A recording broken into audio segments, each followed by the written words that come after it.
dan, lepo pozdravljeni v podcastu Moč politike. Danes gostimo ekonomista dr. Jožeta P. Damjana in zgodovinarja dr. Luka Lisjaka Gabrielčiča. Javna intelektualca in kolumnista nam boste poskusila razvozlati vprašanja, ki so povezana s prihodnostjo Evrope po rusko-ukrajinski vojni. Zanima nas, kaj Evropa dejansko praznuje 9. maja. Nadalje, kakšna je prihodnost transatlantskega zavezništva? Pa kakšne bodo politične posledice napovedanega hitrega dvigovanja obrambnega proračuna v Sloveniji, kjer je javno mnenje o pomembnem delu birovniško orientirano. Dober dan, lepo pozdravljen na podcastu. Že bil pozdravljen. Pa začnimo. Danes na 9. maj v Evropi 9. maja praznujemo, v Evropski uniji praznujemo Dan Evrope. V Sloveniji je 9. maja dan zmage nad fašizmom in nacizmom. Putinova Rusija z nekaterimi zavezniki praznuje 80. obletnico zmage nad fašistično Nemčijo. Kaj pa v današnji Evropi na ta dan dejansko praznujemo? Za iztočnico, bivši predsednik Republike Danilo Turk je na tem mestu povedal, da je Ukrajina dejansko vojno že izgubila in da je prag vojnega poraza že presežen. Ukrajina pa njegovo nima nobenih možnosti, da si povrne ozemlja, ki so trenutno pod ruskim nadzorom. Se strinjata z njim? Moče bi začel z vami, gospod Gabrielčič. Doktor Turk, oziroma ljudje, ki razmišljajo kot doktor Turk, govorijo to že od prvega dne vojne. Od prvega dne vojne smo slišali, da bo Kijev padel v 3 dnevih, nato so se potem te napovedi ponavljale v naslednjih mesecih. Ob vsaki okrogli obletnici velike invazije smo naleteli na ista mnenja in Ukrajina še vedno stoji. Je pa res, da so ljudje, kot je bivši predsednik Turk in bivši predsednik Milan Kučan, od tudi samega začetka zagovarjali politike, ki če bi obveljale, bi to njihovo prerogbo dejansko resničile. Tako jaz vidim situacijo. Tako da nimam te izjave za plod neke resne analize, ampak neke, kako bi rekel prej, normativne ali pa pobožne želje. Jasno pa je seveda, da, in jaz sem tudi večkrat poudaril, da je težko govoriti o zmagi in o porazu, če nimamo neke jasne definicije, kaj pravzaprav zmaga v tej vojni za Ukrajino pomeni. Jaz mislim, da zmaga za to vojno, v tej vojni za Ukrajino pomeni, da uspe ohraniti in obvarovati svojo suverenost, da uspe se ohraniti kot država, ki lahko preživi, viable bi se to reklo v angleščini. To pomeni, da tudi če se bo morala primorano odpovedati delo odzemlja, so ta ozemlja dovolj majhna, da lahko preživi notranji politični šok te odpovedi in da lahko tudi na čisto, bi rekel, vojaški ravni ohrani neko integriteto, neko varnost. Da ni to tako, kot je bilo za Čehoslovaško leta 1938, ko je izguba Sudeto pomenila dejansko obsodbo celotne države na smrt, ker se potem ta država brez tega ozemlja ni mogla več braniti naprej. In seveda, da je ta mir, pa primer je dovolj dolgotrajen, da se lahko obnovi, seveda sama tega ne more, z pomočjo predvsem jasno Evropske unije, in da je odprta pot v evropske inštitucije in seveda, to se mi zdi tudi zelo pomembno, da lahko nadaljuje svojo pot v demokracijo. Kar je v vojnih razmerih in seveda v razmerih neke vojne, ki obvelja za poraz, zelo težko. To je razmeroma ohlapno, ampak znotraj teh ohlapnih meja, ki bi morala biti pravzaprav neka strateški okvir, znotraj katerega mora razmišljati Evropska unija, je možno marsikaj. In kaj pomeni zmage in poraz, to sem jaz tudi večkrat poudaril, je zelo relativno.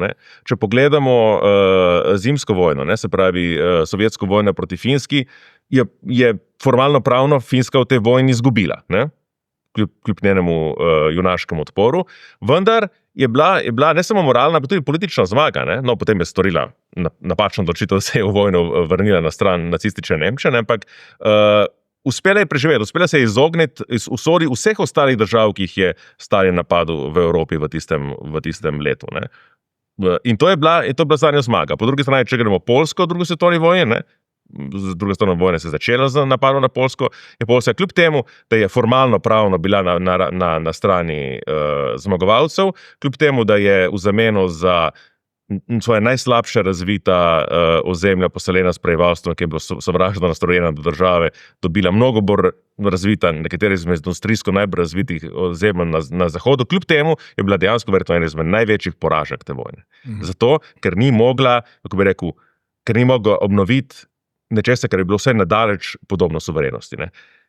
Tako da je treba te stvari gledati nekako širše in vzeti te, bi rekel, nevojaške elemente v ozir. In v tem smislu je, da je v teh kriterijih Ukrajina zmagovalka, se mi pa zdi, da je to ključno tudi za obstanek Evropske unije kot take. Gospod Damjan, iztočnica Turkova izjava, pa mogoče tudi kakšna reakcija na vašega predhodnika? Če želiš biti dober analitik, moraš biti predvsem objektivno, moraš biti realist. Se pravi, se moraš realno pogledati stanje in potem tudi nekako objektivno presoditi. In v tem primeru glede Ukrajine je zadeva v bistvu relativno enostavna in hkrati na podlagi objektivne analize lahko rečemo, da v bistvu Ukrajina kot taka same vojne proti Rusiji seveda ne more zmagati in to je jasno bilo od 6. marca 2022 naprej, ko so iz NATO sporočili, da ne bodo zaprli tega zračnega prostora nad Ukrajino. To je takrat pomenilo, da enostavno NATO se ne bo vmešal v to vojno in da ne bo v bistvu aktivno se vmešal v vojno in da bo pustil enostavno Ukrajino, da se sama bori. Da ji bo pomagal, ampak da se sama bori. In takrat je bilo jasno enostavno, da gre tukaj za Ukrajino, ki se mora sama boriti in seveda v vseh vojaških doktrinah, to učijo na vseh vojaških akademijah, imate tole enega izmed konceptov, ki je vojno izčrpavanja. In vojno izčrpavanja vedno zmaga država, ki je večja. To je neminovno, enostavno zato, ker pač državi, ki je manjša, prej zmanjka vojakov. Lahko ima neka država nekako superiorno orožje, kar Ukrajina nima, ampak ki pa zmanjka enostavno vojakov. Vidite, Ukrajina se bori danes za tem, ker ne more dobiti, prostovoljcev itak ni več, ampak ne more biti tudi ljudi na ulicah, ki pač tam poskušajo ugrabiti, oziroma jih ugrabljajo in trpajo v kombije in vozijo na fronto, kjer zelo hitro umrejo, tako da Ukrajina tukaj enostavno ne more zmagati, le časa, ko bo trajala vojna, samo bolj opustošena bo Ukrajina. Opcije za Ukrajino so se dejansko spremenile takrat 6. marca 2022 in takrat če bi Ukrajina takrat dovolili, da sklene ta mirovni sporazum iz Istanbula, bi Ukrajina dejansko ostala cela, ostala bi sicer brez Krima, ampak ostala bi ozemeljsko cela z temi 4 vzhodnimi regijami in vse, čemur bi se moralo povedati, je bilo članstvo v NATO. Spravi, dobila bi pa lahko članstvo v EU. In mislim, da bi to bila za Ukrajino daleč najboljša opcija, pa ne samo za Ukrajino. To je bila najboljša opcija tudi za Evropsko unijo. Ukrajina bi bila, vidim Ukrajino dejansko kot potencialno članico v EU, to bi bilo super, se pa bojim, da bodo znotraj same Evropske unije veliki pritiski, da se to ne bo zgodilo, zato ker je pač Ukrajina predstavlja recimo vsaj polovico obdelovalne zemlje, ki jo imajo ostale članice v Evropski uniji in bo to pomenilo prevelik konkurenčni pritisk na ostale države in to smo videli tudi v zadnjih 2 letih, ko so vse ostale države v bistvu blokirale uvoz ukrajinske hrane v Evropo in tukaj vidim glavno težavo. Ampak mislim, da je treba to vojno čim prej končati. Zdaj, kaj je pravičen mir, kaj ne, je drugo vprašanje. Treba je pa seveda upoštevati to, kar često se zavedajo predvsem diplomati takega formata, kot je dr. Danilo Turk in pa Milan Kučan, ljudje z izkušnjami na mednarodnem parketu, ki se zavedajo enostavno, da v mednarodnih odnosih veljajo predvsem drugačna pravila, spravi, gre tukaj za pravila predvsem razmerja moči in tukaj velike države, seveda, za velike države veljajo drugačna pravila, velike države seveda hočejo dominirati svoje okolici, hočejo imeti neke varnostne garancije same zase in v tem primeru seveda to pomeni, tako kot recimo Mehika nikoli ne bi mogla biti v neki vojaški asociaciji z Rusijo, tako pač tudi Ukrajina ne more biti nikoli v vojaški asociaciji z NATO, ker enostavno to ogroža varnost same Rusije.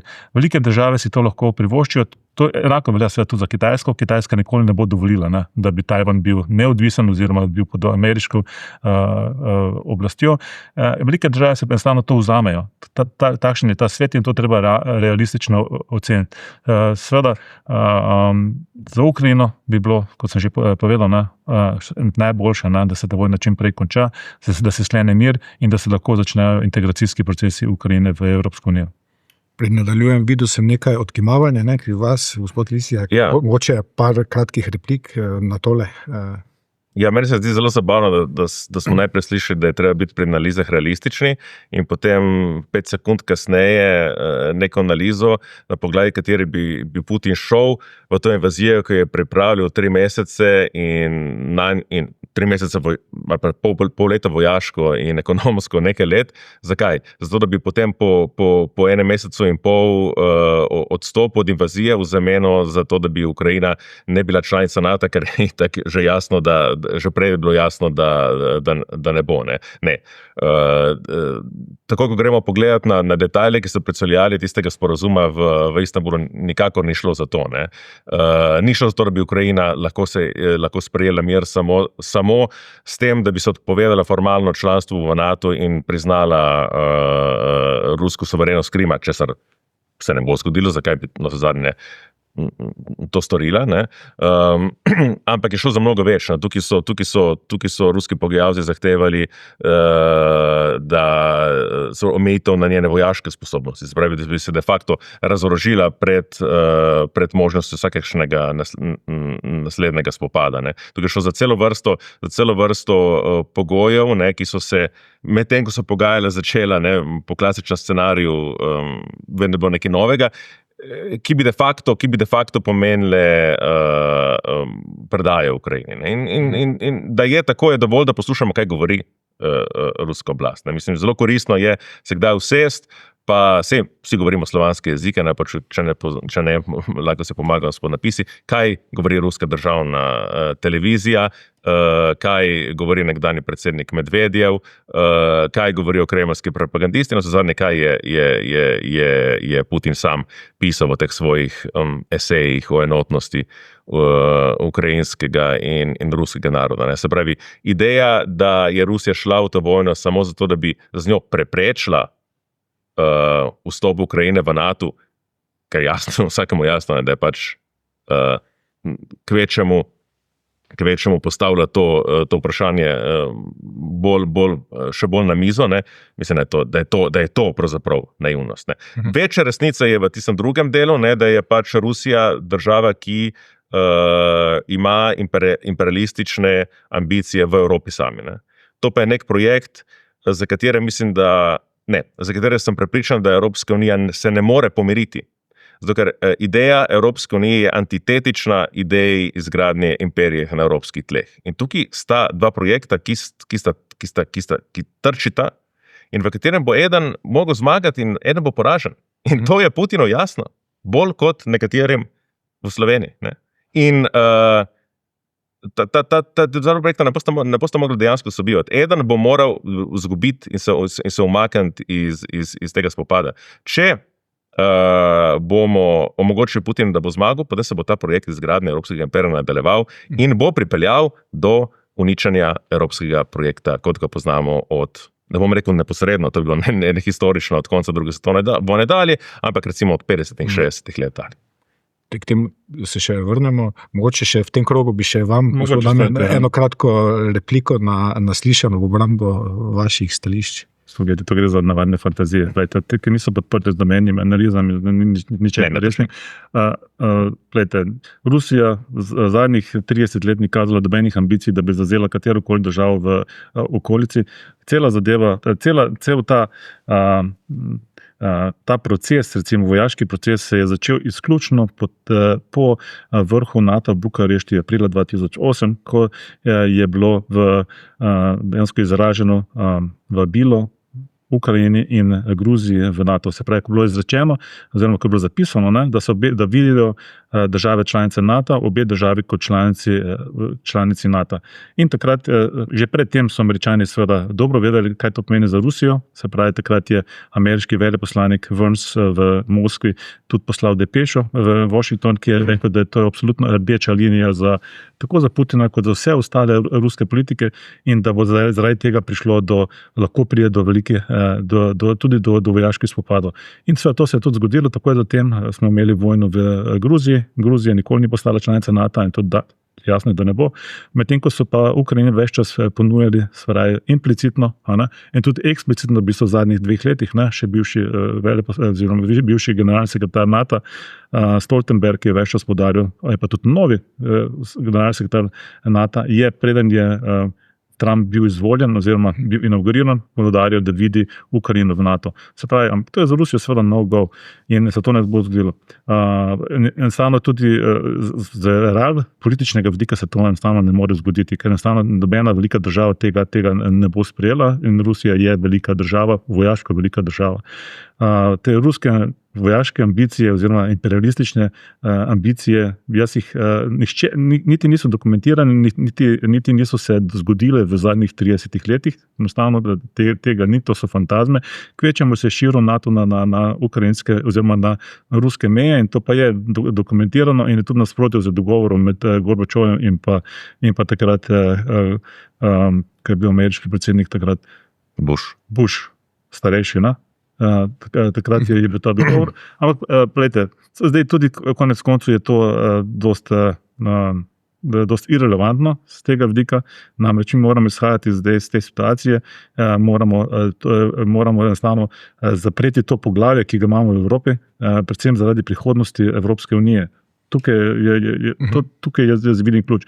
Namreč, dlje časa, ko bo trajala ta vojna v Ukrajini, slabše je za Evropo. V tej vojni izgubljata samo 2.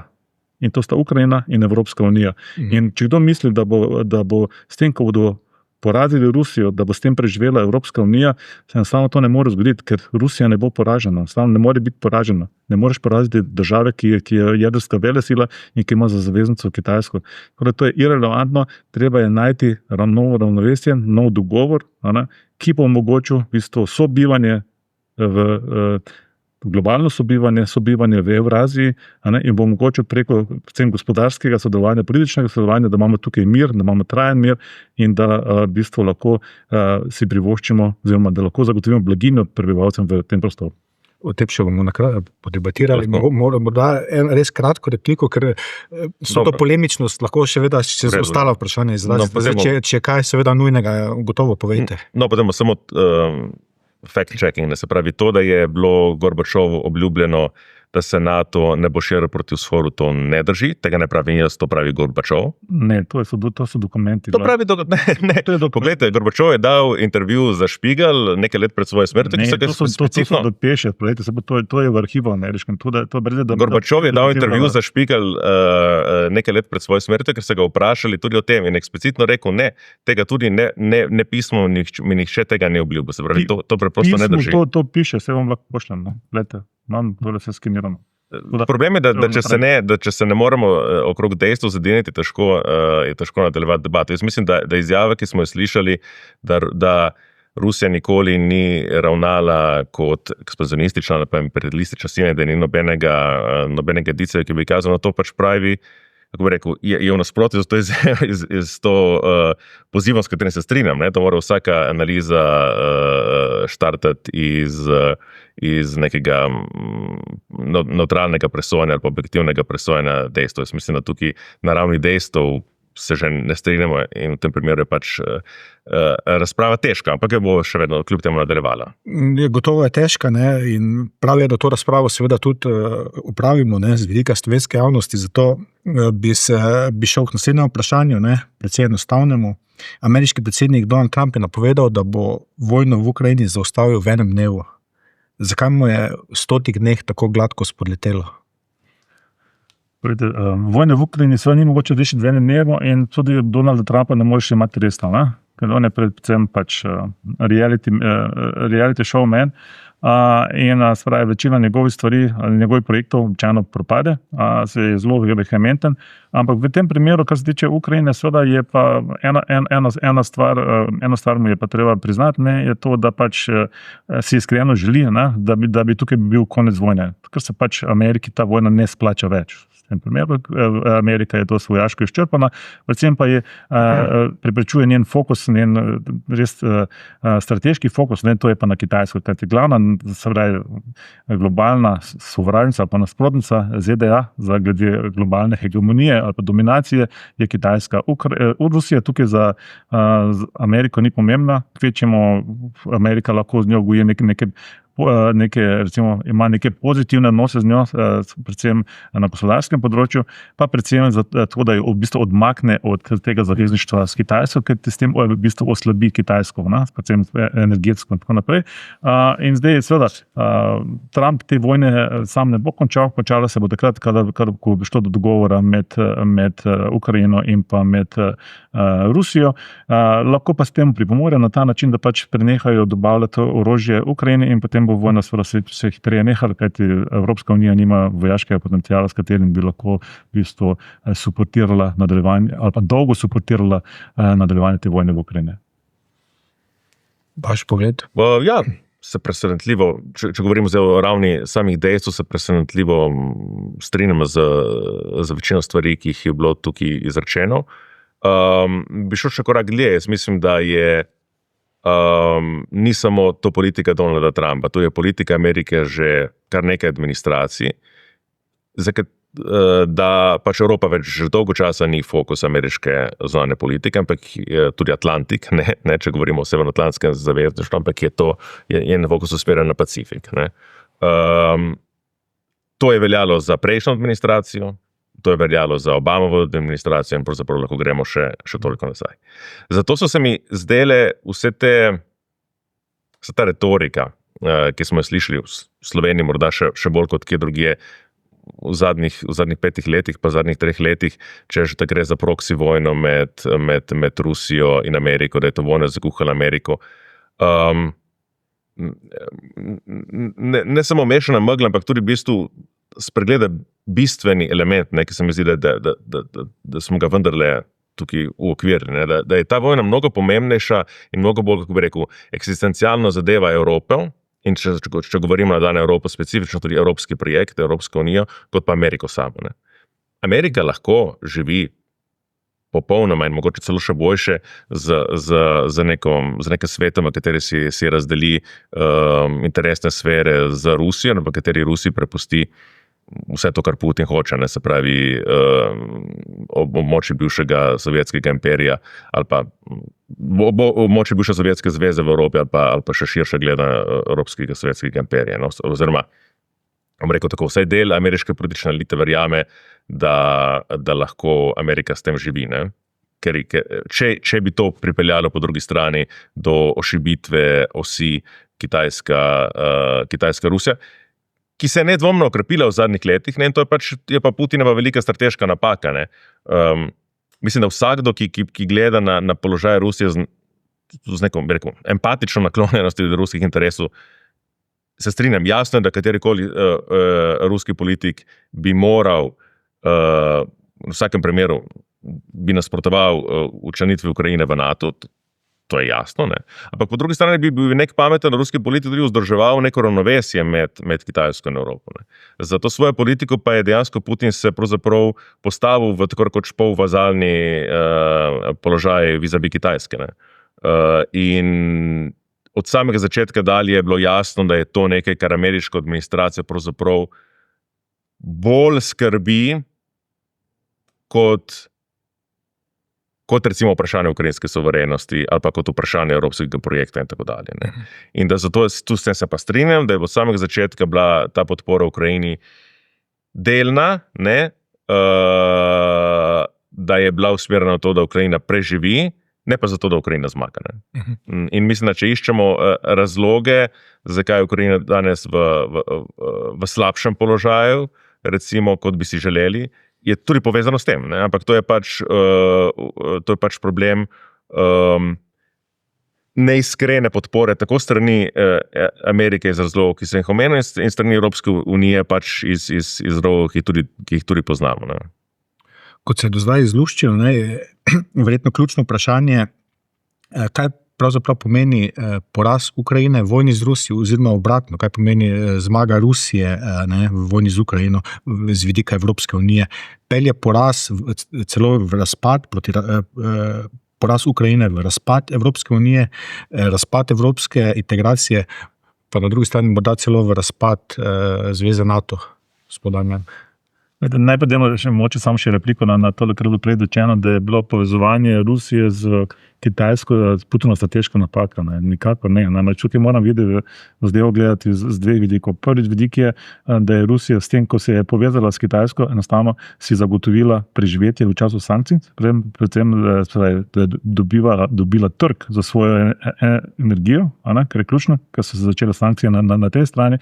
Na drugi strani dobila tudi ostalo podporo vojaško kitajske investicije, potem, ko so začele veljati zahodne sankcije in ko so se zahodna podjetja umaknila z Rusije, in to je prvi vidik. S tem je Putin dejansko dosegel to, da je Rusija lahko tudi gospodarsko preživela. Drugi vidik je pa ta širši geopolitični vidik, namreč kar se dogaja, odkar je pač Kitajska postala svetovna tovarna, spravi najmočnejša gospodarska sila na svetu, in da prihaja do tega geopolitičnega prestrukturiranja, in tukaj je seveda ključno, da se oblikuje tale, recimo k temu govorimo o globalnem jugu, ta nova grupacija, ki je, kako to simbolizira BRICS plus, in da se tukaj okrog zdaj oblikuje ta blok držav, ki je trenutno tako gospodarsko močnejši od G7 držav in bo počasi tudi močnejši od recimo teh 40 držav, torej Evropska unija plus ZDA plus recimo Japonska, Koreja, Avstralija, Nova Zelandija, in bo seveda prihajalo do tega geopolitičnega strukturiranja, kjer je v bistvu Rusija močnejši igralec, če sodeluje oziroma če je v aliansi z Kitajsko. Kar se tiče pa tega, kaj pomeni poraz Ukrajine v tej vojni, oziroma to pomeni razpad Evropske unije, mislim, da je to ne bom rekel, da je vaše vprašanje, ampak mislim, to je irelevantno. Namreč, če bi ena Ukrajina vplivala na to, da se Evropska unija razpade, kako je lahko Evropska unija potem obstala, od recimo tega rimske pogodbe naprej, kako je lahko obstala recimo 60-70 let, to je v bistvu neumnost. Se pravi, Evropska unija bo živela še naprej, se pravi, razširila se je, v bistvu nevarnost za Evropsko unijo vidim znotraj same Evropske unije, predvsem v tele poglabljanje integracije, ki jo v bistvu gospodarsko šibi. Včeraj sem eno predavanje na eni takšni konferenci na to temo, kjer v bistvu gledamo, kaj se dogaja z Evropsko unijo samo, se pravi z njeno konkurenčnostjo, kar se dogaja z njeno, recimo, če jo primerjamo z ZDA. Recimo do leta 1992 je Evropa gospodarsko dohitevala ZDA, po produktivnosti jo skoraj dohitela, potem pa se je začel proces navzdol. In ko to pogledamo, kaj se je zgodilo v teh letih, v 90-ih letih, vidimo, da se je takrat začela v bistvu poglabljanje evropske integracije. Dobili smo enotni trg leta 1993, dobili smo evro leta 1999 in kasneje je po finančni krizi smo dobili še fiskalno politiko, oziroma fiskalni pakt in potem še ukrajinska vojna. To so 4 taki politični dejavniki, ki so šli v bistvu v poglabljanje Evropske unije in ki so v bistvu ošibili njeno konkurenčnost. In tukaj je zdaj nevarnost za EU, ne pa zaradi neke Ukrajine. Ukrajina bi bila zelo dobra z vidika strateške avtonomije na področju prehrane, pa mogoče nekaj malega glede energije, pa relativno manj za Evropsko unijo. Kot sem že prej povedal, to prevelik zalogaj za Evropsko unijo, enostavno bodo te države, sodne države, ki so se zadnje priključile Evropski uniji, bodo poskušale to blokirati z vsemi možnimi silami, kajti to v bistvu ruši tisto njihovo konkurenčno prednost, ko ima noter, in treba je še eno stvar tukaj upoštevati, se pravi v bistvu predrazdelitev teh evropskih sredstev, kaj to pomeni. Ukrajina bi enostavno počrpala vsa sredstva, ki jih zdaj dobivajo Poljska, Madžarska, Slovaška, Romunija, Bolgarija, te najrevnejše članice Evropske unije, in tukaj bo velika borba. Ampak z tega strateškega vidika pa mislim, da je bila vključitev Ukrajine v EU daleč najboljša, tudi z vidika preživetja Evropske unije. Ampak to ni odvisno od tega, ali bo zdaj Ukrajina brez Krima ali pa brez teh 4 regij tam na vzhodu, čeprav so te regije najbogatejše, kar se tiče recimo naravnih virov, ampak je predvsem pomembno ta preostali del, se pravi, ki je v bistvu kmetijski del, in ta del bo ostal. Ukrajina bo v tem delu ostala, ne glede na to, bo zdaj prišlo do miru letos ali bo prišlo čez 3 leta. Ukrajina bo v teh okvirih ostala in ta del se lahko vključi v Evropsko unijo, pa zdaj, ali bo to demilitariziran ali ne, je to čisto irelevantno z tega vidika. Tudi Lisjak, vaš pogled na vse skupaj. Ja. Kar nekaj stvari je bilo navrženih, pa moče. Začnete ravno pri koncu, kar je povedal gospod Damjan, skratka, je to sprejemljivo, da ta del brez ruskih okupiranih območij, ta del Ukrajine postane del Evropske unije in je to. Se reši ta spor, ker prej ste že omenjali. Ja, to je zelo mehanično gledanje na stvari, ki ne, kako bi rekel, jaz cenim, da se je dr. Damjan, pa cenim, ugotavljam, da se je iz nekega bolj neoliberalnega, bi rekel, nazora, ki ga je zaznamoval v prejšnjih desetletjih, premaknil bolj k socialdemokraciji, ampak mu manjka mogoče ta dialektični način razmišljanja, ki je ena izmed odlik, ki ga priznamo kot ena izmed odlik ljudi, ki so bili vzgojeni v marksizmu. Preveč mehanično je, mislim, ne upošteva, kaj bi se zgodilo, če bi prišlo do tega. Zato sem tudi sam na začetku rekel, za nas, recimo, da gledamo tako bolj hladno rečeno, ki gledamo na to pozicijo z Evrope. Gledate z vidika čustev. Zdi to ideološko gledati. Ni tako bistveno, ali zdaj Ukrajina ohrani Donbas ali ohrani Krim. Gledano še korak dlje, pravzaprav je zrena notranja stabilnost, notranja politična je gotovo bolj stabilna brez Krima in mogoče tudi brez Donbasa, kot kar je pred kratkim tudi povedal Anton Šehovcev, ki je ukrajinski politični analitik. Ni tako bistveno to. Tudi zdaj je pač Donbas, nekoč je bil gotovo industrijsko najbolj razvito območje Ukrajine, nedvomno eno iz industrijsko najbolj razvitih območij celotne Sovjetske zveze, še pred Ruske cesarstva. Tukaj je pravzaprav postala Rusija industrijska sila, zaradi bo ena izmed centrov, zaradi katerih je Rusija sploh postala industrijska sila, in to bo tudi seveda razlog, da se je potem v 20. stoletju to območje, ki je bilo ukrajinsko govoreče, pač delamo sistematično, delamo pač po naravni poti, če lahko kot Slovenci to rečemo, rusificirano. Zdaj več to ni, ker je infrastruktura popolnoma uničena, ker so to, bi rekel, osebne travme na taki ravni, da je to zelo težko uvesti neko civilno življenje nazaj v Donbas. Tudi tega se treba zavedati. Vsak poskus reintegracije bi bil izjemno težaven. Zato mislim, da iz našega vidika ni tako bistveno, ali Ukrajina uspe pridobiti nazaj Krim, ali uspe pridobiti nazaj Donbas. Ampak najprej. Prvič je to ključno notranje politično vprašanje v Ukrajini. Mi poglejmo danes, kaj se dogaja v svetu, od Palestine do Kašmirja, vidimo, kam privedejo takšne rešitve, ki so začasne narave, kjer ostaja odprto neko žarišče, kjer ne pride do neke končne odločitve, ker pride do nekega stanja, s katerim se ena ali pa obe strani ne morata sprijazniti. To je neka rak rana, na kateri je zelo težko graditi mir. Mislim, da tudi to zahteva realističen pogled. To je prvi problem. Drugi problem je, jaz mislim, da kar se tiče tega ozemljskega vidika, je bistveno, da ohrani Ukrajina dovolj ozemlja, da še lahko deluje, da lahko še gospodarsko deluje, da lahko na tem preostalem ozemlju zgradi nek soliden obrambni sistem, in da je to, bi rekel, dovolj znosno, recimo, da je tudi notranje politično še vedno mogoče prodati domači publiki kot zmago ali pa kot nek boleč, ampak koristen kompromis, ker v nasprotnem primeru so nam zelo hitro, tudi tistem, ki so zelo kritizirali predsednika Zelenskega, kovcalo po njem. ker država, ki bo občutila, da je bila izdana v tej vojni, ki bo občutila, ki ne bo tudi gospodarsko se mogla postaviti nazaj na noge, to je vendarle največja država, ki v celoti leži na evropski celini, ne, z 10% ali pa ne vem, mogoče 15% njenega prebivalstva, ki tam živijo kot begunci v Evropski uniji. Če tukaj ne vidimo potencijala destabilizacije, ne, potem bi rekel, smo malo naivni tudi za realistične. Ne, se pravi, mi si tudi kot Evropska unija ne moremo privoščiti, da postane Ukrajina recimo nova Palestina, ali pa da postane Donbas novi Kašmir. Ne? To je prvi element. Drugi element, ki treba realistično gledati, tudi to.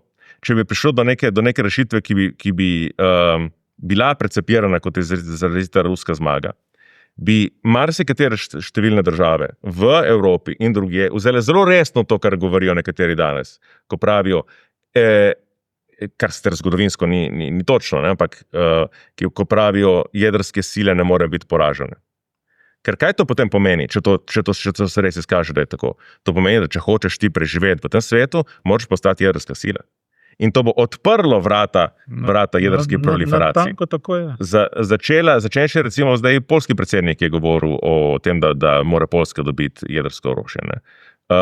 Tajvan se je odpovedal svojemu jedrskemu programu tudi pod pritiskom Združenih držav takrat v 80-90 letih, ne spomnim se točno kdaj. Čisto možno, da se bo ta trend obrnil. Se pravi, vstopili bomo to v vsakem primeru, to, kar govorim, je v vsakem primeru vsaj deloma del naše realnosti, v nekom dobi, ki je mnogo bolj nestabilno, mnogo bolj labilno. Ne. Jaz mislim, da je za Ukrajino v grobem to, kar Stefan Kotkin imenuje južnokorejska rešitev, dobra stvar. Kaj meni je južnokorejska rešitev? Ne? Kot vemo, se je korejska vojna nikoli ni končala. Ne? Tam imamo stalno premirje, del države je pod eno oblastjo, drugi del je pod drugo oblastjo, to je formalno pravni, ne, bi rekel, okvir, de facto pa vsi vemo, da je situacija drugačna. Ampak, ne, kljub temu je uspela Južna Koreja se konsolidirati kot država, doživeti izjemen gospodarski razcvet in neko, sigurno gotovo problematično in tako dalje, ampak dokaj solidno demokracijo. Ne. Če bi nekaj takega uspelo v Ukrajini, kljub izgubi nekega določenega ozemlja, bi to že bila zmaga. Jaz mislim, ne. In tako da mislim, da to, da se bo Ukrajina de facto, čeprav do jure verjetno ne, ampak de facto morala odpovedati delo svojega ozemlja, mislim, da to jasno vsem. Začenši z vodstvu v Kijevu. Mislim, da to ni glavno vprašanje. Ne. Mislim, da je glavno vprašanje to, da je mir dovolj trden, da omogoči Ukrajini dolgoročno preživetje. Ne. Da bo njena integracija v evropske procese izjemne težavne, iz teh razlogov, ker smo govorili, je res, da bo nemogoče, se mi zdi to pretirano, zato ker tudi res je seveda, ne, kmetijstvo v Ukrajini je že čisto, bi rekel, na številčnih ravnih na neki drugi ravni kot evropske. Tukaj so neke ogromne produkcije. Ne.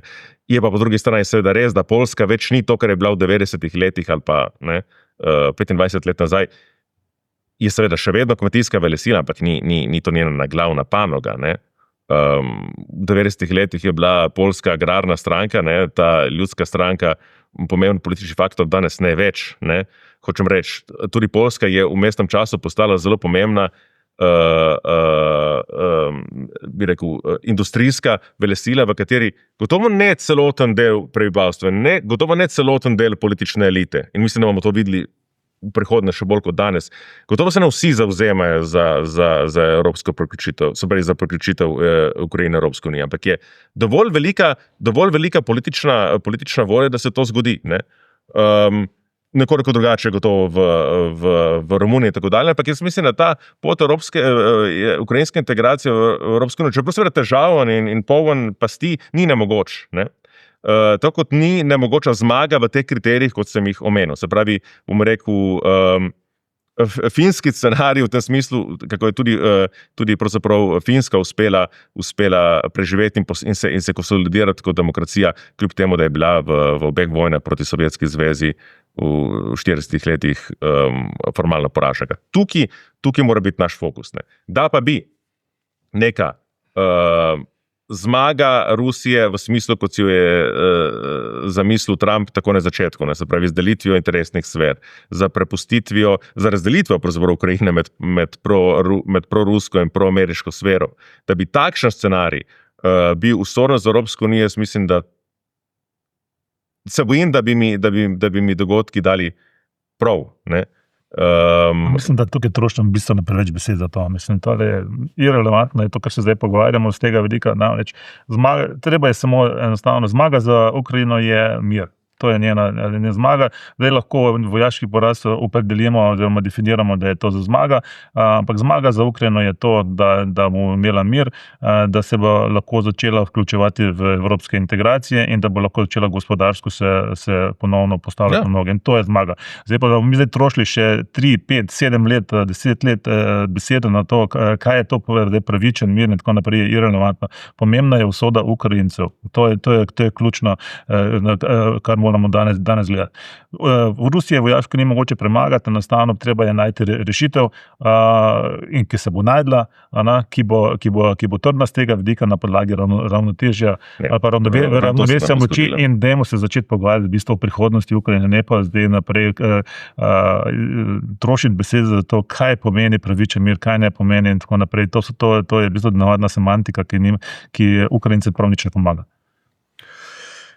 Če zdaj pustimo ob strani ta evropski del, evropsko razsežnost ukrajinskega vprašanja, dajmo ta ukrajinski-ruski konflikt še v kontekst transatlantskih odnosov. Tukaj bi spomnil izjavo francoskega predsednika Macrona pred leti, ko je izjavil, da je NATO možgansko mrtev, ne? Pa bi takole vprašal, ali ni izjava sedanjega, aktualnega generalnega sekretarja Zveze NATO Marka Rutteja, ki je povedal, da če Evropejci nismo pripravljeni na drastični dvig obrambnih izdatkov, naj se začnemo učiti rusko ali selimo v Novo Zelandijo, najboljši dokaz ali pa simptom te možganske mrtvosti, smrti Zveze NATO. Namreč tako vulgarno propagandistično vodilni možje Zveze NATO nikoli niso naslavljali svojih državljanov. No, jaz nisem velik navdušen nad Markom Ruttejem v nobenem pogledu, ampak mislim, da ne glede na forme ima vsebinsko prav. Vsebinsko ima prav. Navsezadnje je tudi, če vzamemo tisto, kar je prej dr. Damjan povedal, ki je dejstven, ne, da bi umik ameriške vojaške pomoči Ukrajini pomenil njen poraz, ravno zato, ker Evropska unija ne more vstopiti tukaj kot nek faktor, ki lahko pripomore k ukrajinski obrambi. To je seveda tudi zaradi tega, ker so evropske države premalo investirale v obrambo in če damo naslednji korak, to moramo storiti. V nasprotnem primeru se bo zgodilo, lahko upravite druge besede, če želite nekaj take, kot je rekel Mark Rutte. Toliko o tem. Izkazalo pa se, jaz mislim, da tudi, kam bi rekel, Macronova izjava, da je NATO cerebralno mrtev, je bila vendarle daljnovidna, ne? Se pravi, čas nekega atlantske osi, kot smo jo poznali po drugi svetovni vojni, potem recimo, ne, v nadaljevanju tudi po koncu hladne vojne, ta se je iztekel, ne? Torej, Trumpova administracija je hektična, ne moremo vsake stvari, ki reče Trump, imati suho zlato. Jasno je tukaj, da njegova administracija deluje kot nek dvor, vsi ljudje hvalijo kralja, potem pa, ko njegova pozornost se obrne drugam, vsak dela po svoje. In tukaj je jasno, da je Marko Rubio, ki je zdaj nakopičil več funkcij v tej administraciji, ima več naslovov kot Marija Terezija že, je ne glede na svoje besede nek človek, ki je bolj, bi rekel, zasidran v neko neokonservativno tradicijo, ki vendarle jemlje Evropo kot neko zaveznico. Ampak to so, kako bi rekel, preveč majave stvari. Nikakor ni nujno, da bo Amerika postala dolgoročni sovražnik Evrope in Evropske unije. To ni nujno. To pa, da te atlantske osi, kot smo jo poznali, več ni, ne? Da se evropske države ne morejo več zanašati na Ameriko, preprosto rečeno, za svojo obrambo. To pa je neko dejstvo, ki že dolgo časa velja in na katero opozarjamo že dolgo časa. Ne?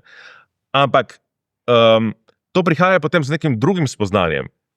Če Amerika ni več garant za varnost evropskih demokratičnih držav, potem se morajo te postaviti na lastne noge. In drugače kot z okrepitvijo tudi njihove vojaške zmogljivosti ne bo šlo. Se pa popolnoma strinjam z ocenami, da to sploh ni dovolj, da bi bilo zelo nevarno, če bi na to gledali kot na igro z ničelno vsoto, češ vzeli bomo več iz masla in dali več topovom. To bi bila napaka, zato ker glavne nevarnosti za Evropsko unijo nedvomno prihajajo od znotraj. Tako zaradi njenega ekonomske situacije, s katero se marsičem strinjam z dr. Daminom, čeprav seveda ne v celoti, kot seveda tudi zaradi globoko politične krize, ki je zajela vse pravzaprav demokratične države v svetu. Ne. In tukaj prihajajo največje nevarnosti za Evropo. In zadnja stvar, ki se jo želimo, je, da bomo zdaj dali ogromno denarja v obrambo in se bomo čez 10 let znašli z AfD-jem, ki bo vladal v Nemčiji, Marine Le Pen, ki bo vladala v Franciji, bi rekel tako rekoč duhovnim in političnim naslednikom železne garde, ki bo vladal v Romuniji, bomo imeli dozopo oborožene nacionalistične evropske države in razpad de facto evropskega projekta z dozopo oboroženimi državami. Tega si ne želimo. In to se bo zgodilo, če ne bomo pozorni, da rečemo tako na to notranjo fronto, pa se pravičujem za mogoče pretirano rabo vojaškega žargona. Ta notranja fronta seveda ne pomeni to, da naše demokracije subvertira, oziroma da nevarnost za naše demokracije prihaja zgolj iz ruske subverzije in tako dalje. To je naivno. Nedvomno pa je, da Rusija in tako kot druge malevolentne sile vidijo razpoke znotraj Evropske unije, znotraj evropskih držav, in seveda potencirajo. Ampak tega ne moremo rešiti z neko makratistično vnemo. To se rešuje pač tako, da resno nagovorimo na nacionalni ravni in potem na evropski ravni konkretne probleme, s katerimi se Evropa sooča. Od gospodarskih do migracij, do globoke krize socialne države in družbene kohezivnosti in tako dalje. Sama militarizacija ne samo, da ni dovolj, ampak je celo škodljiva. Mislim, da NATO treba gledati. robi ali skupni varnostni državi. Ja. Na to zadevo moram gledati bistveno širše. Prva stvar, ki jo treba tukaj vedeti ali pa razumeti, je to, da je pač Evropska unija ameriški projekt po drugi svetovni vojni, se pravi predvsem z dvema namenom. Eno je, da se zagotovi mir preko gospodarskega sodelovanja med evropskimi državami, kajti to je najmočnejše vozivo, gospodarsko sodelovanje, in drugo je pa seveda tudi tale varnostni, oziroma s tem, da je v bistvu so Rusijo potisnili nazaj z temle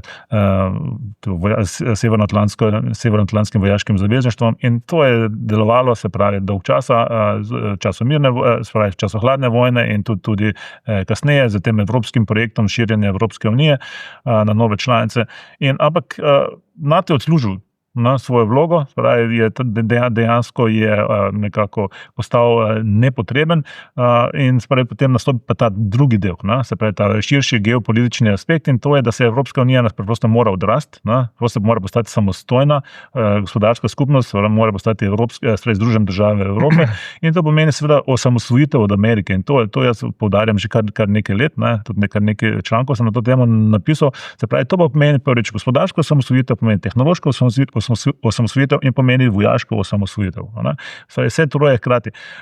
In z gospodarskega vidika je bila Evropska unija velik player, velik igralec je bila v svetu, da tam do leta 1995 je bil njen delež recimo svetovne BDP 23%, zdaj je padel že na 16%, in po projekcijah naprej do leta 2045 pomeni, da bo delež Evropske unije v svetovnem BDP padel na 11%, delež Kitajske bo šel na 33%, ZDA pa na 15%. In to so te nove realnosti na podlagi recimo ekstrapolacije stopenj rasti, ki jih imamo v Evropi in Ameriki, in če prepolovimo recimo stopnje rasti na Kitajskem. In smo zelo recimo glede tega recimo pesimistični, da glede bodoče kitajske rasti. To so te nove realnosti. Zdaj pa osamosvojitev Evropske unije od Amerike pomeni, spravi, v prvi vrsti zdaj, spravi, ob gospodarski pomeni predvsem tehnološko, spravi to, da imamo, o čem sem tudi pisal, ne, se pravi, da imamo svoj lasten, recimo, bančni sistem, oziroma ta komunikacijski bančni sistem, da imamo svoj lasten SWIFT, spravi, in da imamo svoj lasten GPS, kar že imamo, da imamo svoj lasten brskalnik, da imamo svoj lasten, recimo, svoje lastne modele umetne inteligence, kot so recimo kitajski DeepSeek ali pa ChatGPT in tako naprej, ki bodo zamenjali v bistvu Google, ga že zamenjujejo, se pravi, ko se verjetno vedeli, brskanje po Google se je začelo zmanjševati, ker ljudje bolj uporabljajo te modele umetne inteligence, potem, da imamo lastni klient, recimo server za elektronsko pošto in tako naprej. Spravi, ta tehnološka osamosvojitev od Amerike je ključna in po mojih ocenah bi za to rabili recimo tam 30 do 50 milijard evrov investicij na evropski ravni, trajali bi 10 do 15 let. In to je ta projekt, ki se mora zgoditi. S tem bo Evropska unija se tudi pozicionirala, postala nov player. Drugo je pa ta vojaški element. Samo tole, en podprašanje, se slišal prav, pravite 30 do 50 milijard, namreč evropski projekt Evropske komisije ReArm, za ponovno oborožitev Evrope je vreden 800 milijard evrov. Ja, sej na to grem zdaj. Se pravi, tale ReArm projekt in tako naprej, kot veste, 800 milijard, to je cifra, ki so jo takoj sesali iz prsta. Namreč, to ne pomeni, da so kakšnakoli sredstva namenjena za oboroževanje. To je bazirano na tem, da je Evropska komisija se zavezala, da bo dala za 150 milijard evrov posojil državam, ki bodo želeli imeti posojila za nabavo orožja. In drugi preostanek se pa nanaša na to, da je Evropska komisija ponudila, da suspendira ta nov fiskalni okvir, bivši fiskalni pakt, državam, ki želijo hitreje iti v postopek recimo oboroževanja, se pravi, da jim ni treba spoštovati fiskalnega pravila glede 3% proračunskega deficita. Ampak to je vse v zraku, to je balon. Tukaj ni dobenega denarja.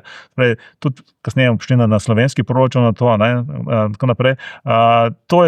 To je zrak. Namreč Evropa seveda se mora vojaško osamosvojiti. Jaz sem naredil celo na hitro preračunal, kaj bi to pomenilo, recimo, če bi imeli dodatno za 700,000 dodatnih vojakov in tako naprej, če bi recimo podvili jedrski ščit, ki ga ima trenutno Francija, pa Belgija recimo za Evropo in tako naprej, če bi recimo podvojili število vojaških letal in tako naprej, to bi pomenilo tam nekrog 900 milijard evrov. Se pravi, to je čisto dovolj za Evropo, se pravi, ampak to še ne pomeni, da bo Evropa kdaj recimo tudi vojaško močna.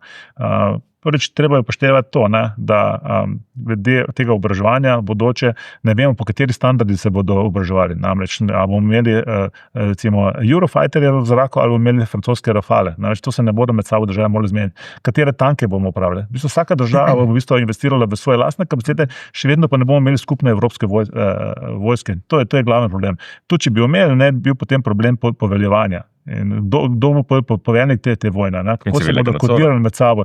To lahko vodi samo v neko dolgoročno katastrofo, ampak v to smer seveda moramo iti, ampak se pa ne bo zgodilo tako hitro. In tudi, če bi recimo, Evropa recimo, se v 15 letih recimo toliko oborožila, pač podvojila ta jedrski ščit, kar je ful težko, glede na to, da so pač to znanje šlo v Evropi, ampak to še ne seveda pomeni, da bi bila v bistvu konkurenčna oziroma da bi bila povsem neodvisna recimo, ali pa varna recimo pred ruskim napadom. Zakaj ne? Zato, ker pač Rusi imajo hitrejše hipersonične rakete in pač pridejo 4 ali 5 sekund prej iz Rusije rakete do Pariza, kot pa v obratno smer. In dejansko bi pač Evropa tukaj ne bo nikoli varna. Tudi ZDA so v bistvu tukaj zaostale in za Rusijo in za Kitajsko. Ampak vseeno je treba oblikovati ta vojaški potencial v Evropi in se osamosvojiti od Amerike, ker s tem bo postala dejansko Evropa, Evropska unija, player, igralec svetovnega formata, bo postal nov blok svetu. Ta gospodarska, tehnološka in vojaška avtonomija pomeni, da si v bistvu player. Trenutna Evropa ni player. Se pravi, ko se pogajamo v teh globalnih zadevah, Evropa ne sedi za mizo, ampak je na mizi. V njej se pogovarja, ampak ona ni več player.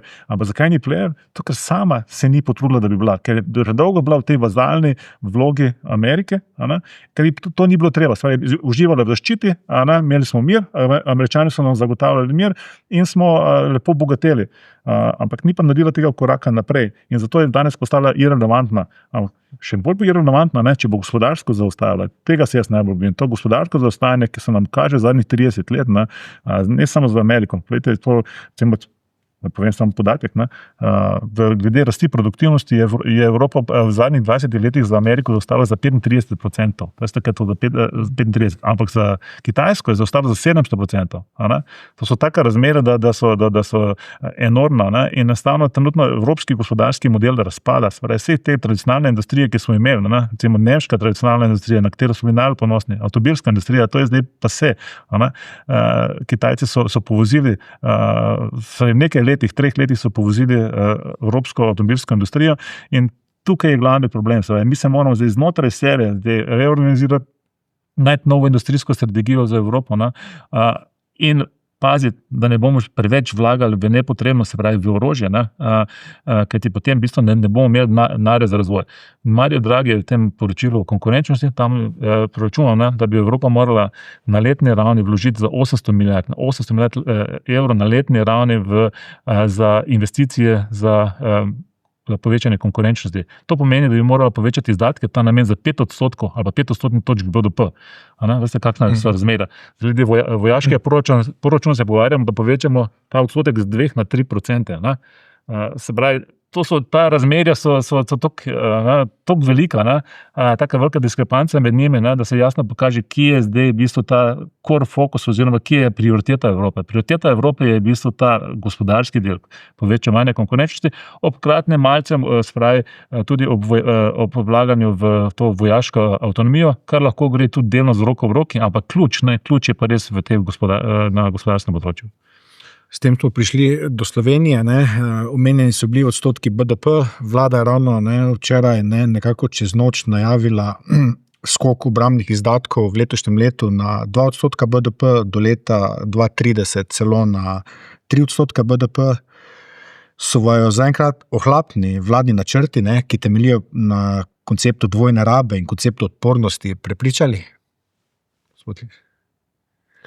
Ja, najprej povem, da kar je bilo prej rečeno, se glavno strinjam. To se mi zdi pravzaprav zelo pozitivna stvar. To se mi je rečno v zadnjih mesecih zgodilo kar nekajkrat, da smo na raznih okroglih mizah ali pa diskusijah in smo izhajali iz različnih stališč, ampak kar se tiče neke temeljne usmeritve, ki jo moramo obrati v prihodnost, je ne glede na različne usmeritve veljala nek konsens.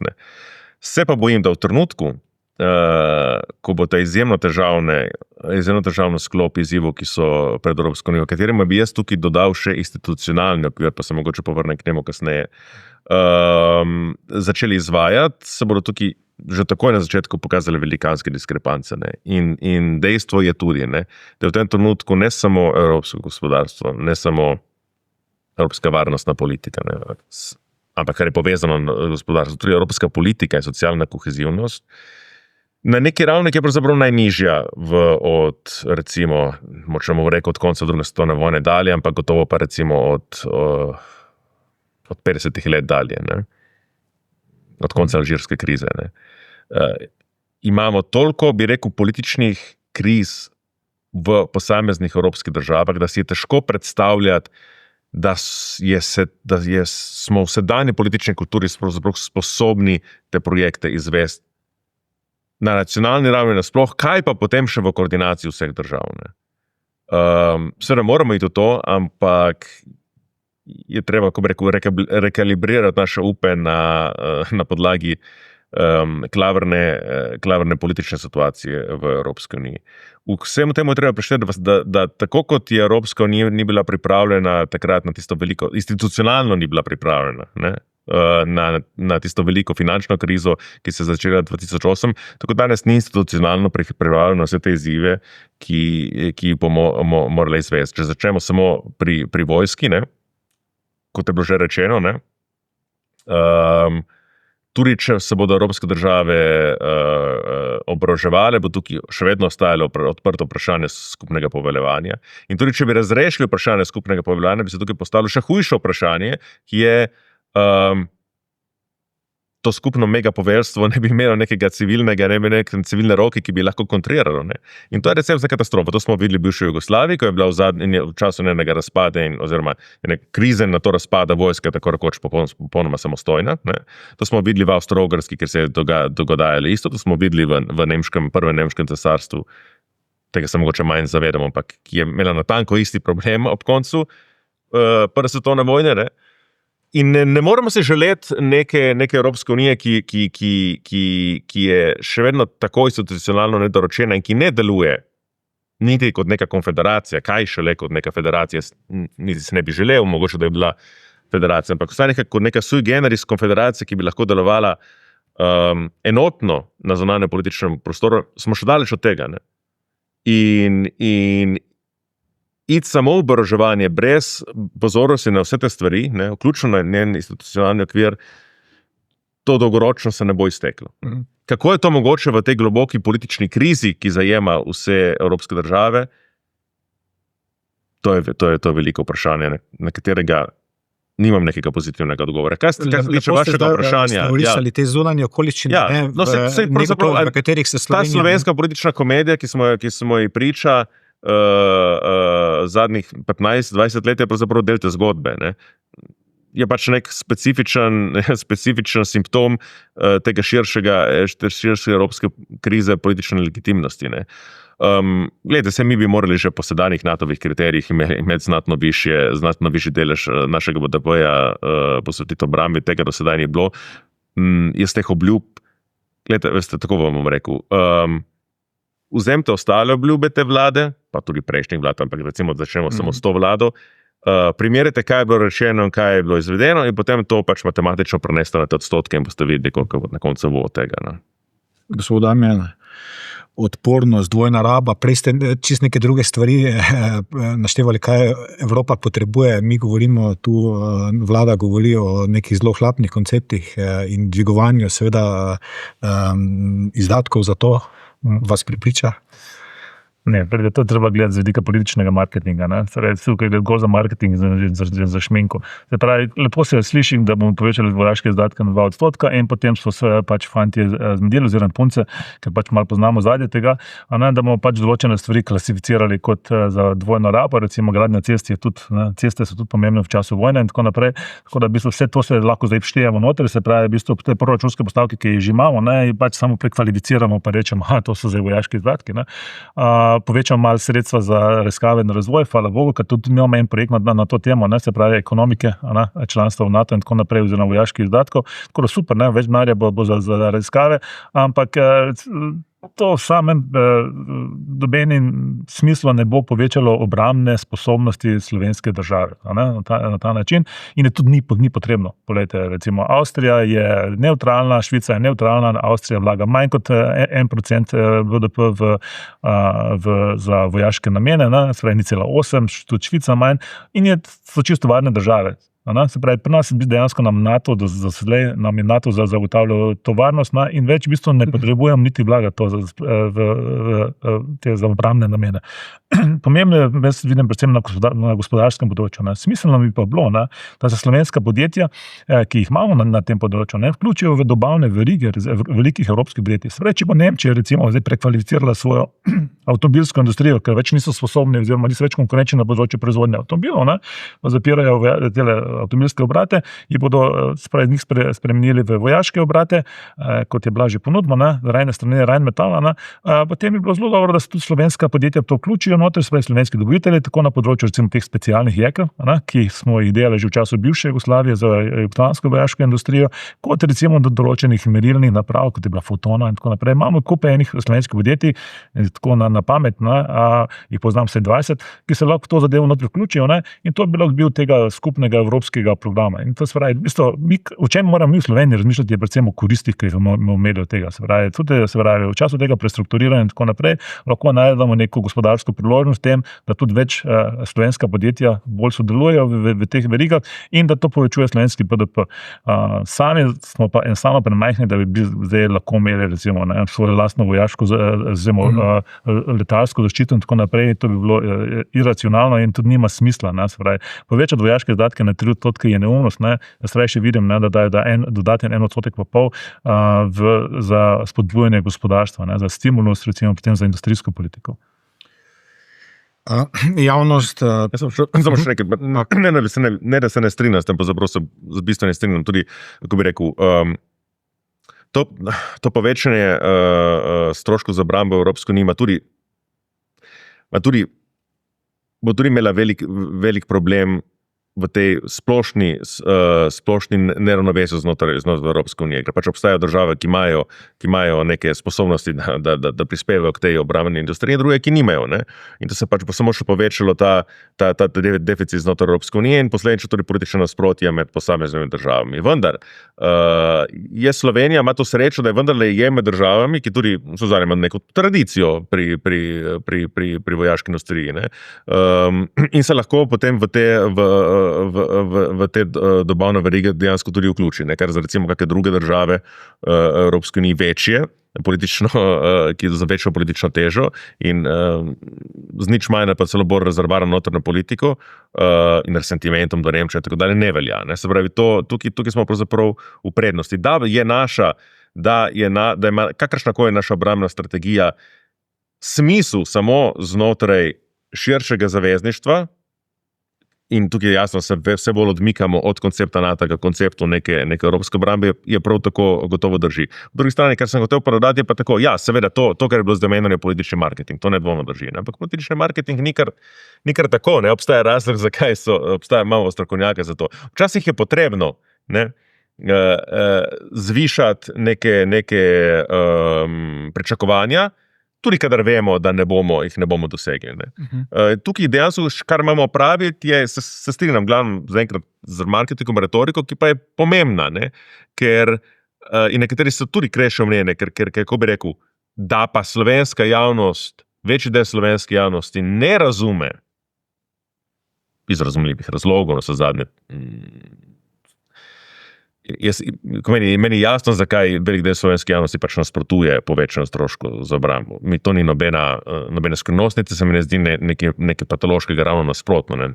Mogoče nek zdrav odziv. Ne. Ampak kljub temu to pomeni, da mi imamo neko politično elito, ki je kakršna je, ne, in gospodarsko elito in tako dalje, ki morajo biti korak pred ostalimi, ki morajo razumeti, da gre tukaj za neke globoke spremembe, ne, v strukturo našega proračuna, v strateških usmeritvah Slovenije znotraj Evropske unije, ki terjajo izgradnjo do nekega političnega konsenza, ki ga trenutno ni. Ne? In znotraj tega tudi, bi rekel, politični marketing ima neko vlogo, seveda pa še zdaleč ni dovolj. Oba sta omenila politični marketing vlade na tem področju, ampak pogledajte, rejting vlade so slabi, so nizki, javnost, kot vemo, nasprotuje nekemu večjemu povečanju obrambnih izdatkov, javnost temu ni naklonjena. V vladi je tudi stranka Levice, ki vemo, kakšna stališča ima in gotovo je tukaj vlada pred nekimi političnimi težavami, ko bo treba dejansko dvigniti proračun. Tudi finančni minister je že izrazil številne rezervacije do tega, on celo tako meni, da so te nakupi orožja, ki se v zadnjih letih enormno podražilo, je po njegovo le v interesu kapitala, ki stoji za orožarsko industrijo. Zelo kompleksna vprašanja, delitve, trenje, tudi vidimo trenje znotraj gibanja Svobode. Bi morala vlada to odločitev o dvigu obrambnih stroškov preveriti na referendumu? Bože mili, ne. Ne, bog. Mislim, tako kot je bil moj odgovor ne za tiste referendume, ki smo jih še imeli, ne, se pravi o eutanaziji, o jedrski elektrarni Krško, vse to. Tisto je bilo neodgovorno in to bi bilo še bolj neodgovorno. Ne. Naloga politike, zlasti pa vladajoče politike, je, da ima neke projekte v redu, ampak tudi, da okrog teh projektov zgradi nek politični konsens. In ne more reči, pa vprašam ljudi, Ne, da je to v bistvu prelagane so njene lastne odgovornosti. Ne. Zdaj, bodimo realistični, ta vlada ima samo še en proračun za spraviti skozi, nobene prelomne zadeve se ne bo zgodilo. Ne. Na konkretnih številkah. Ne. Bomo pa seveda logično videli neko politično diferenciacijo glede tega vprašanja, ki je naravna, ki je nujna. Ima pa seveda ta vlada problem, da ta politična diferenciacija, za razliko recimo od desnice, poteka po njeni sredi. Ne. Ampak to pravzaprav s tem je soočeno od samega začetka, ker bi se ta vlada je začela svoj mandat nekaj mesecev po veliki ruski invaziji na Ukrajino in je bilo začetka jasno, da glede tega vprašanja obstajajo velikanske divergence. Ne.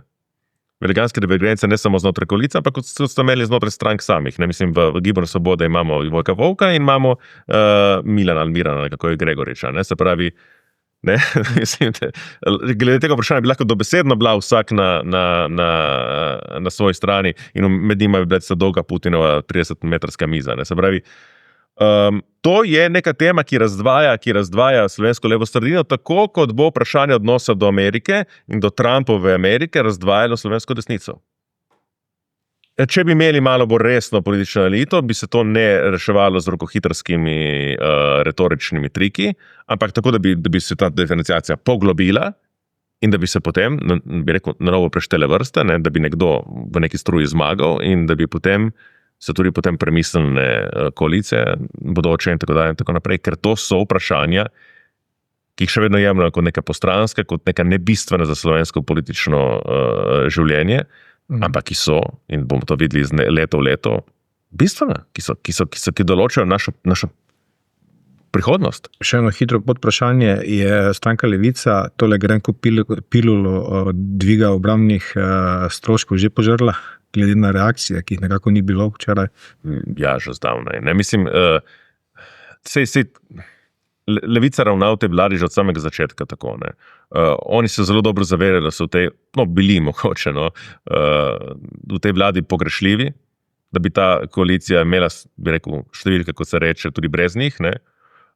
In da ob programski praznini ostalih koalicijskih strank, zlasti Gibanja Svobode, da in že iz tega vidika jim koristi biti v vlade, ker lahko v bistvu, ali pa se jim zdi, da lahko dosežejo več, ne, kot če bi bili v opoziciji, predvsem pa se, bi rekel, ali pa so že na nek način prekinili to njihovo prekletstvo, ki jih je še zlasti teplo, seveda, zaradi njihove vloge pri padcu Šarčeve vlade, ne vstopu Šarčeve vlade, da so stranka, kako bi rekel, histeričnih tinejdžerjev, ki se vedno postavijo v neko lepodušniško pozicijo in ne prevzamejo resne odgovornosti. Ne. In zdaj z vstopom v to vlado so dokazali nasprotno, ampak to pač prihaja z neko ceno. Ne. Jaz mislim, da vodstvo Levice je to ceno pripravljeno plačati in je prav z velikim veseljem pripravljeno plačati, tudi seveda v zameno za položaje v vladi in tako dalje. Vse ostale je pač odvisno, je odnos do njenih volivcev. Ne. Ker jim je pa jasno, da seveda za njihovo volilno telo so pa to teme, ki so, kako bi rekel, nekateri so na nasprotnih bregovih, ne, kot vladna politika. Tukaj imajo oni problem, ne v odnosu z drugimi, bi rekel, med vladnimi ministri. Ne. Gospod Damjan, še vaš pogled na tole dvigovanje proračuna za obrambo in politične posledice, ne? Nekaj je že omenil Svobodni. Jaz temu ne posvečam kakšne posebne pozornosti, ker je to v bistvu, sem že povedal, da gre v bistvu zgolj za marketing. To lahko res pomeni samo težavo za Levico, a ne do svoje volilne baze, pa do tega intelektualnega jedra, ki je v ozadju za njo, pa civilno-družbeno gibanja. In to pomeni seveda potencialno manjšo volilno podporo Levici in mogoče tudi zaradi tega ne bo prišla v parlament v naslednji sestavi, nekih realnih političnih konsekvenc iz tega jaz drugače ne vidim, ne, in tudi se mi ne zdi potrebno. Ampak mislim, da je Levica, vodstvo Levice tukaj zelo pragmatično odigralo to svojo vlogo, se pravi, v bistvu so izposlovali nekaj drugega, prodali so v bistvu ta marketinško povečanje ali poliranje proračuna v smeri vojaških izdatkov, izdatkov za dvojno rabo, zato da so dobili en drug projekt, med njimi je recimo tudi pokojninska reforma, tako da v bistvu tukaj ne bo se nič velikega zgodilo. Vendarle pa finančni minister Boštjančič, ne, če je na koncu te igre izpadel kot z tem, rečimo, relativno glasnim nasprotovanjem hitremu povečevanju obrambnih izdatkov kot nekak mirovnik v tej vladi. Ni to paradoksalno? Dobro, zdaj Mirovnič, v bistvu je treba tukaj, mogoče mu mora kdo pojasniti, sam finančni minister, ki pač ni ekonomist, pač kaj pomenijo ti vojaški izdatki, in se pravi, recimo, ko se malo ukvarjam s tem, pa vem, kakšni so multiplikatorji, recimo, proizvodnje, vojaške proizvodnje ali pa civilne proizvodnje, je jasno, da tukaj, če greš samo v vojaško proizvodnje, je multiplikator manjši kot 1, se pravi, dobiš manj ven od tega, kot si vložil noter, predvsem, ker nabavljaš vojaško opremo v tujini, če pa gradiš recimo ceste, in jih recimo razglasiš, kot da so za dvojno rabo, ali pa tudi železnice, je zelo pomembno, tudi Avstro-Ogrska je gradila železnice prav s tem namenom, pa večina vojsk v zadnjih 200 letih. Če to proglasiš kot recimo vojaški izdatek, bo tukaj multiplikator 2. Tako da v bistvu, jaz na njegovem mestu ne bi bistveno nasprotoval, se pravi, kakorkoli bodo že to se pobarvali, ta izdatek, pomembno je, da gre za koristne družbene investicije, in investicije v infrastrukturo so zelo koristne, tako z vidika tekočega spodbujanja BDP, kot z vidika dolgoročnih učinkov na potencialne BDP in na bodočo gospodarsko rast. Namreč Slovenija je po tem covidu tako visoko rasla, predvsem po zaslugi tega, ker smo začeli z velikimi infrastrukturnimi projekti, kot se bila gradnja tega drugega tunela Karavanke in pa gradnja drugega tira, in to je poganjalo v veliki meri slovensko gospodarsko rast do zdaj, te so se ti učinki malo izpeli, in če mi zdaj najdemo recimo ta vojaške izdatke, oziroma ukrepimo te vojaške izdatke, oziroma da to gradnjo, modernizacijo železnic, recimo 30-letni program, recimo proglasimo, kot da je to del teh povečanja vojaških izdatkov, bo to imelo zelo pozitivne učinke na gospodarsko rast v Sloveniji. Smeš še nekaj dodati, tukaj se kar strinjam s tem. Da se moče se sliši to cinično ali pa, bi rekel, self-serving. Mislim, da bo dejansko imelo tudi vplive na realno varnost, ker, kako bi rekel, glavni varnostni problem z Evropsko unijo trenutno je to, da počasi, ampak ne zadržno razpada od znotraj. Jaz si ne predstavljam, da bi evropski projekt lahko obstal, če se bo ta trend rasta radikalne desnice v vseh evropskih državah nadaljeval. Bomo tukaj imeli mogoče nek evropski projekt, ki bo bistveno drugačen, kot smo ga bili vajeni zdaj, bistveno bolj v skladu z vizijo razdelitve sveta na nove interesne sfere, ker pomeni katastrofo za male evropske države. In to bi rekel, in tudi v bistvu tudi bolj odprta na tujo infiltracijo, za tujo infiltracijo, to je pač očitno, to zadnji Kremlj ne za manj investira v izstavi svoje karte na te stranke, ampak, kako bi rekel, razlog za njihov uspeh pa je absolutno povezan vse smo videli recimo rumene jopiče, se pravi z temi vprašanji, se pravi z infrastrukturno degradacijo v številnih državah, z razpadom socialne kohezije, nedvomno tudi z migracijskim vprašanjem, ki ga nismo omenili. In to niso vojaška vprašanja, so pa širše gledano nedvomno tudi varnostno vprašanje.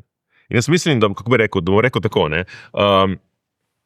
za varnost Evropske unije je bistveno pomembno države kot Slovenija, ki niso na meji, za katerih povečanje obrambe ne bo ne vplivalo, ne poslabšalo splošno obrambne sposobnosti Evropske unije. Bistveno pomembno za varnost Evropske unije, da so te male evropske države kot Slovenija, da je čim več držav v Evropske uniji politično stabilnih, ker da bi mi potem, da bi rekel vse te, države najprej vzhodnega bloka in potem starih članic doživele tako politično krizo, kot ima sedaj Romunija, potem nam nič ne pomaga tudi povečanje vojaških izdatkov, oziroma nas pelje to v še večjo katastrofo, k večjemu škodi. Torej, v tem smislu nedvomno moramo gledati na to varnostno vprašanje širše kot na samo vojaško. In notranja kohezivnost je ravno tako pomembna. Na koncu smo morda To je Stalin rekel, se pravi boj za duše. Za konec je moče na hitro eno paradigmatsko geopolitično vprašanje, kakšen globalni red nastaja, ko še stari ni dokončno mrtev. Zanima me, ali neoliberalno globalizacijo zamenjuje aliberalna, iliberalna multipolarnost. Okay, da bom jaz začel, bom prav biti kratek, ker se mi mudi. V bistvu, nov globalni red, ki trenutno nastaja, bo očitno dvopolaren, očitno, trenutno ZDA na eni z nekaj zavezniki in pa ta blok okrog Evrazije, se pravi okrog Rusije in pa Kitajske, predvsem Kitajske in potem dodatno Rusije. Jaz bi si pa želel, da bi bil tripolaren, se pravi, da bi imeli v bistvu, močno, ob močni ZDA in pa recimo v tem kitajskem bloku, da imeli predvsem močno Evropsko unijo. In tukaj seveda upam na to, da obstaja toliko modrosti med evropskimi politikami, predvsem pa te dolgoročne vizije, da bodo v bistvu uspeli najti konsens glede tega, da se začne bistveno več vlagati v povečano konkurenčnost evropskega gospodarstva, da več investiramo v tehnološki razvoj in pa rast produktivnosti, in da v bistvu postanemo igralec na globalni ravni, kajti drugače bomo ob tem, da bomo gospodarsko nazadovali, pa da bomo še naprej samo privesek ZDA, bo predvsem privedlo do te notranjega razpada, razkola in pa tudi politične polarizacije in kasneje seveda tudi do velike nestabilnosti znotraj same Evropske unije. Se pravi, moč ali pa konstituiranje Evropske unije kot gospodarske velesile pomeni tudi stabilnost na dolgi rok, prinaša stabilnost na dolgi rok znotraj Evrope, saj prostoru, kjer živimo, in zato upam, da pač obstaja ta modrost na ravni recimo evropskih politikov, da bodo več pozornosti posvetili temu v bodoče. Mislim, da vstopam v svet anomije, v svet, v katerem ne bo prevladovala nobena enoznačna oznaka ideološka. To je bilo zelo dobro, da bi se otresli te historicistične iluzije, da je velika zgodovina z velikim vzemom, ki vodi nekam. Mislim, da so stvari bistveno bolj odprte, kot se zdijo do zdaj. Ja, svet, kot smo ga poznali recimo od konca hladne vojne, pa gledano širše, recimo od konca druge svetovne vojne, gotovo ni več svet, v katerem živimo. Verjetno se ne moramo predstavljati, da bo nek drugi svet za velikim, ali pa red za velikim R-jem. In zaradi tega smo v trenutku, ko so stvari mnogo bolj odprte, kot so. Jaz mislim, sem bolj skeptičen do tega, da bo prihodnost Kitajske, da tako rečem. Geopolitično stanje Kitajske tudi ni rožnato, je za razliko od Amerike, Amerika, če bo Trump zelo aktiven in zelo poskrbel, zelo trudil, bo tudi Amerika obkrožena kmalu za sovražno nastrojenimi državami, ampak Kitajska ima okrog sebe v bistvu zlasti na svojem jugu in jugovzhodu obroč držav, ki se zelo bojijo njenega vzpona. V tem vidiku vidim prej vzporednice za Francijo zgodnega novega veka, ki je bila demografska velikanka v Evropi, obkrožena z demografskimi škrati, in so vsi pričakovali, da bo postala hegemon v Evropi, in ravno zato ni postala hegemon v Evropi, ker se je politika vedno kalibrirala proti temu. Vstopamo v svet neke radikalne odprtosti, ki je strašljiv, in znotraj tega sveta lahko taka država, kot je Slovenija, preživi samo znotraj okvira Evropske unije oziroma evropskega projekta, kot ga poznamo posvojnega obdobja. Pričemer moramo pa razumeti, da to ne velja za vse evropske države. Nemčija, Francija lahko preživijo tudi v drugačni Evropski uniji. Evropska unija, ki je bolj podobna tistemu svetu izpred leta 1914. In zato mora biti naš strateški interes tukaj dvojni, okrepitev Evropske unije in preprečitev, da se kaj takega zgodi. Cenjena gosta, hvala za vsebinska, pa tudi seveda polemični pogovor, tako da hvala in lepo pozdravljena. Hvala vam za vabilo. Hvala za vabilo.